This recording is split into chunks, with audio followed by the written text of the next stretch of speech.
y'all, this is Misty Perry, and we're going to work on some points of concurrency. So all that means, it's a fancy way of saying 3 lines intersect. So there are 4 ways that this happens if you're using a triangle.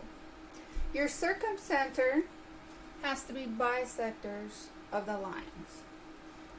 So this one bisects, this one bisects, this one bisects.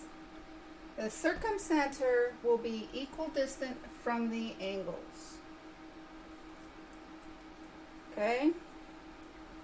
The bisectors are perpendicular to the sides. The point is equidistant from all the angles.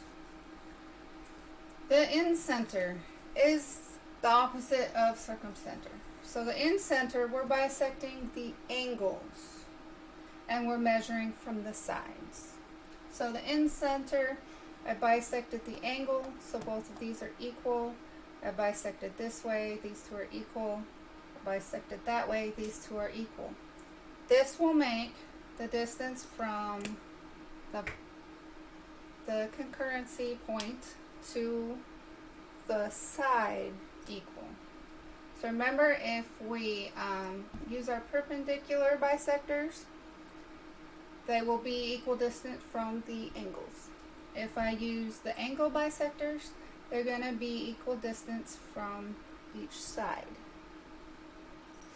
Okay, a centroid. Now this time, we're doing the same thing as we were doing with the circumcenter, except for they're not perpendicular. They go from the center of one side, so this and this will be equal, but they're not perpendicular.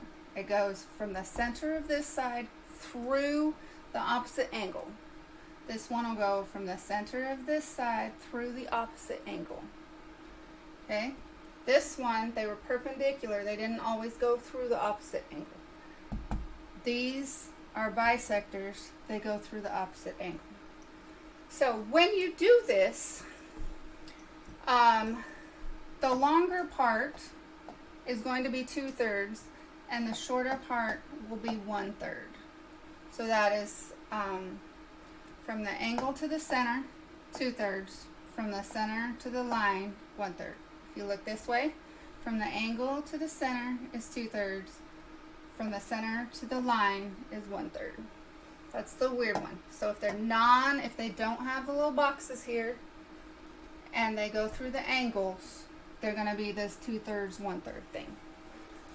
If they have the boxes and they go through the other sides, and not necessarily through the angles, you're going to have circumcenter, and they're going to be all equal. Okay, the orthocenter is kind of weird. Basically, you're looking for the height of the triangle on each side.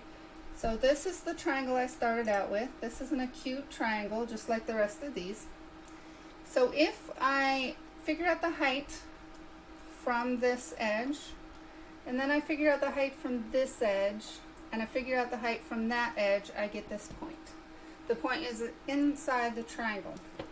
This does not always happen. If you have a right triangle, this is the height, this is the height, this is the height. So my orthocenter ends up on the triangle. If you have an obtuse triangle, that one's a little more complicated to draw.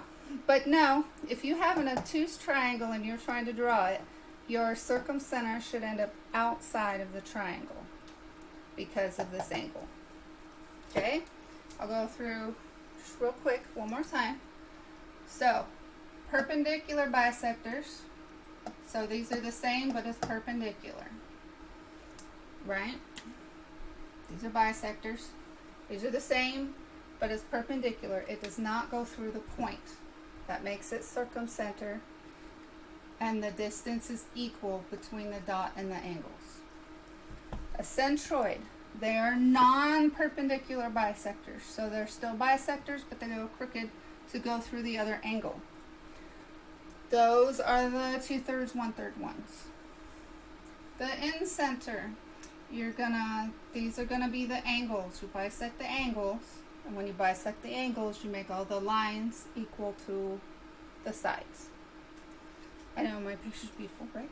And then your orthocenter, if you just know that acute will end up in the triangle, a right triangle, it will end up on the triangle, and for an obtuse triangle, it will end up outside. I think that's really, I don't think you need to be able to draw them, but I think you need to know the three kinds. Okay? So let me know if you have any questions. I'll see you all next time.